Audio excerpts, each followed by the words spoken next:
The rooftop café on Meridian Street smelled like rain and overpriced matcha. String lights flickered above mismatched chairs, and the whole place had that vibe where everyone looked like they were either healing or pretending to. Lo sat at the corner table, wrapped in a dusty rose oversized blazer over a ribbed white crop top, high-waisted black wide-leg trousers, and chunky white platform boots. Her locks were pulled into a loose bun at the crown, two pieces framing her face, and her small silver nose ring caught every bit of light like it was doing it on purpose. She had a ceramics journal open in front of her and had written exactly 0 words in the last 40 minutes. She was not fine. She looked fine. That was the whole problem. Across the rooftop, a guy in a washed-out olive green bomber jacket over a black-fitted long-sleeve, straight-cut dark jeans, and beat-up white low-top Converses leaned against the railing like the wind was personally trying to talk him out of something. His name was Run. He had a camera strap around his neck and the kind of tired that sleep does not fix. He was supposed to be shooting content for a brand deal. He had not taken a single photo. Then the guy at the table next to Lo slammed his hand flat on the surface. "You made me look stupid in front of my whole group," he said, voice low and sharp like he was trying to keep it between them but failing completely. Lo did not flinch. But her jaw tightened. "I did not make you anything," she said evenly. "You did that yourself." He stood up. Leaned in. The whole energy of the rooftop shifted. Ren moved before he even decided to move. "Bro, she is clearly done with this conversation." He stepped up beside her table, relaxed, hands in his jacket pockets, but his voice carried 0 flex room. The guy looked at him. Looked at Lo. Grabbed his jacket and left without another word. Lo stared at the stranger standing next to her table. "I did not ask for that," she said. "I know," Ren said. "Do you want me to go back to pretending I did not see it?" She looked at him for a long second. "Sit down," she finally said. "Before I change my mind." They talked until the string lights were the only thing keeping the rooftop from going completely dark. Lo told him she was a visual artist whose last gallery show got cancelled 2 weeks before opening because the space went bankrupt. Ren told her he was a photographer turned content creator who had not made a single image in 3 months that he actually believed in. "So we are both professionally having a breakdown," Lo said. "In real time," Ren said. "Very on brand for this era." She laughed. It came out before she could decide whether to let it. They walked out together when the cafe closed, not planning to, just moving in the same direction the way some nights pull people without asking. The street below was wet from earlier rain, neon from a ramen spot 2 doors down bleeding orange across the puddles. "What kind of photography?" Lo asked. Ren paused. Just half a second too long. Something shifted behind his eyes like a door he was deciding whether to open or close. "Documentary mostly," he said. "People in transition." Lo nodded. She filed that pause away without knowing why. At the corner they split directions. Lo looked back once. Ren was already looking at his phone. His expression had changed completely. He was staring at a notification.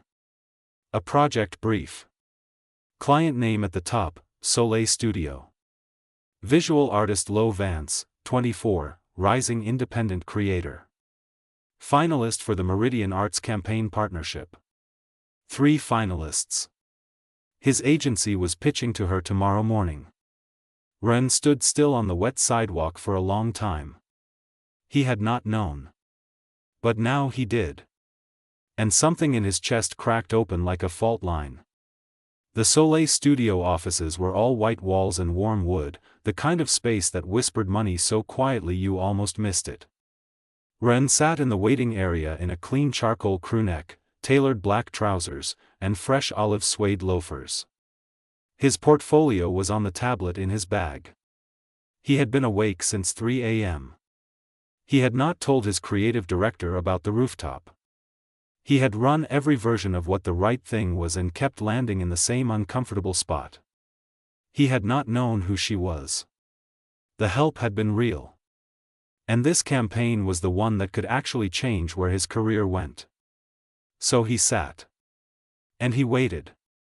The glass doors opened. Lo walked out in a structured ivory double-breasted coat, a black-ribbed turtleneck underneath, tailored caramel wide-leg trousers, and pointed black-heeled boots. Her locks were down, loose and long. One thin gold chain sat at her collarbone.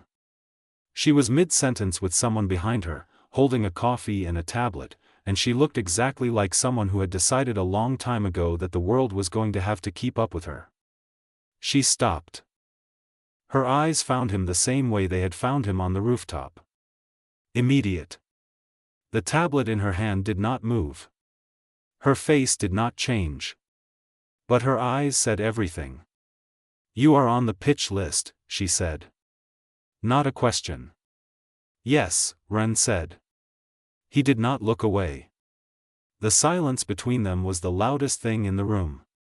"Did you know?" she asked. "Last night. Did you know who I was?" "No," he said. "I found out after. When I got home." She studied him the way people study something they are not sure whether to keep or let go. "Come in," she said finally. "You have 8 minutes." He got the campaign. Lo chose his agency over the other two. Her team thought it was about the work. It was about the work.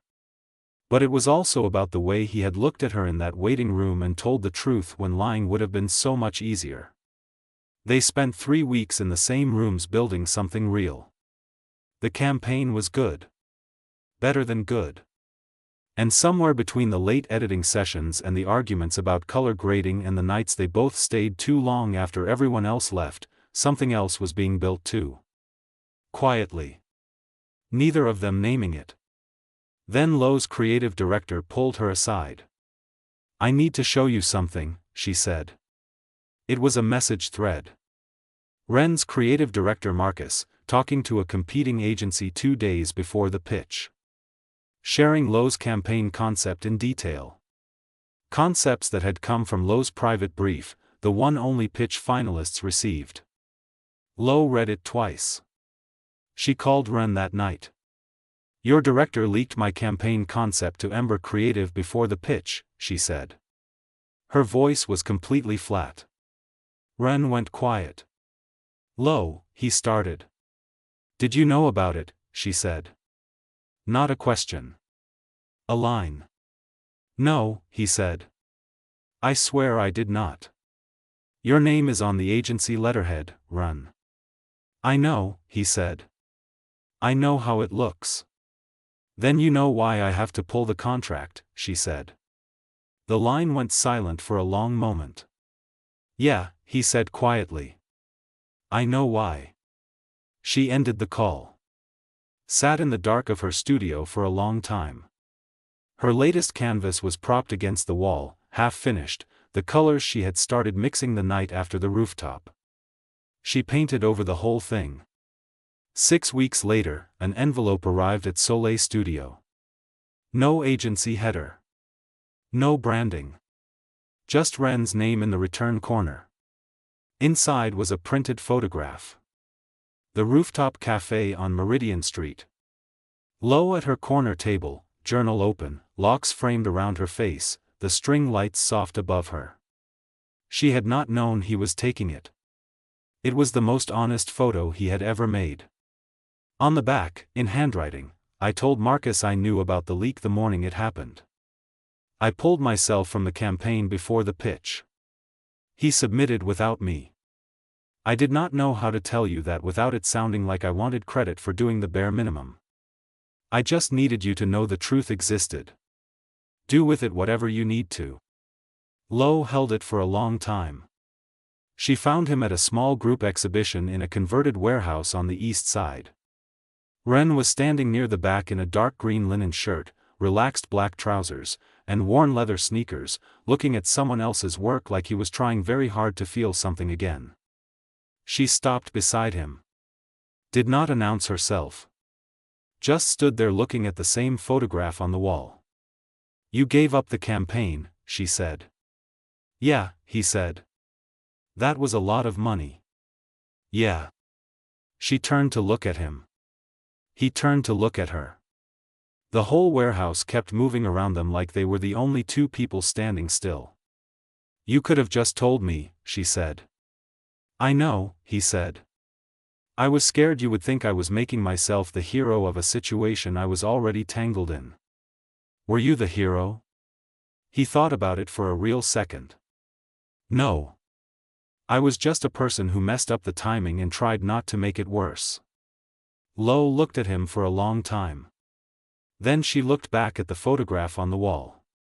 I painted over my canvas, she said. The one I started after we met. I know, he said. I saw it in the campaign drafts. I started a new one last week, she said. Run looked at her. Something in his face went very still. Same colors, he asked. Different composition, she said. Better, I think. Neither of them moved for a moment. The warehouse lights were warm and low. Outside, the city kept doing what cities do. Lo, he said. I know, she said. I know.